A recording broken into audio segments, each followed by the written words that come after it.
Welcome back. Now, all of the help videos are going to be in this area, but you can get started by adding a chatbot. What you can then do is you can then click on a blank bot. Assuming that your customer starts at the start point and then your bot responds, you can then edit your welcome message. You can respond by adding in text and other elements that you see here in the welcome message response. Once you've edited the initial bot response, you can then save and close it. What you can then do, you can then add in a specific kind of response. And you can respond by adding in text and other elements that you see here in the welcome message response.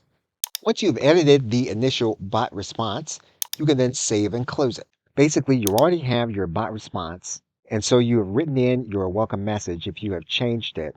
And this is how your bot is going to respond when your customer comes to your page when you're creating a bot. You can then use the AI assistant in order to create a response. But typically what you're going to want to do is you're going to want to have a response here in this area based on the user input.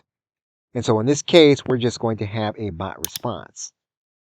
And what we want to do is we want to change what the bot is actually going to say. And we can then decide that we're going to drop in some text. And we're going to decide on what the bot is going to respond with. We are then going to click Bot Response and save and close. We now have a basic chatbot. And so we can now test our chatbot here in the testing area. We can now click on Test Our Bot. If you have already been working, you can reset the conversation. And you're going to see here that what will happen is that the bot will respond when your user comes to the specific page with the message that you have in your welcome message. And you'll see that welcome message here. The user will then write in with responses. And you'll notice here that the user writes in their response, and then the bot responds in the way that we have programmed it to respond.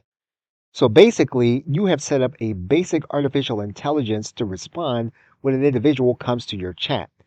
Now, obviously, there's a lot more programming that you can do with a chatbot. You can teach the basic elements of a chatbot and response by going to chatbot.com. Okay, so with that, thanks, and I will see you in another video.